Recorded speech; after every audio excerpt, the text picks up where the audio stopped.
Sa wakas, nakatikim na rin ng panalo ang Rain or Shine at ang dating undefeated na Phoenix Super LPG, pinatumba nila. Ano ang naging susi sa kanilang unang panalo?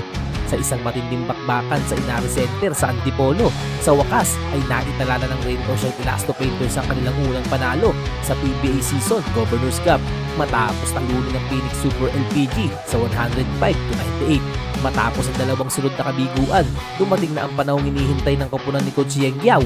Pinangunahan ni Aaron Fuller ang Rain or Shine sa isang napakalupit na performance.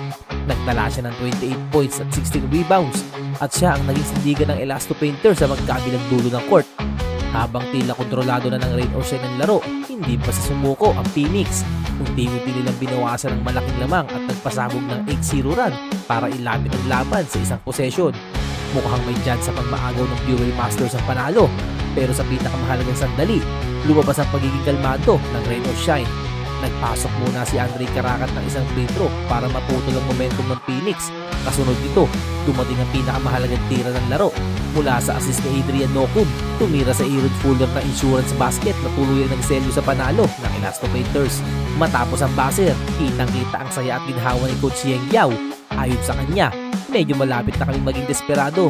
Kailangan na namin talagang manalo. At ngayon, sa wakas, ay nasa win column na rin ng Rain or Shine. Malaking confidence booster ito para sa kanilang kampanya. Habang ang Phoenix naman ay nalasap ang kanilang unang pagkatalo sa torneo. Ano sa tingin nyo? Makakabawi ba agad ang Phoenix sa susunod nilang laro? At ito na kaya ang simula ng pagbangon ng Rain or Shine? Comment down below ang inyong opinion. Kung nagustuhan nyo ang recap na ito, i-like ang video, mag-subscribe sa Kwentong Courtside at pindutin ang notification bell para lagi kayong updated sa mga latest na balita at game recap sa PBA. Maraming salamat sa panonood at kita-kits tayo sa susunod na video.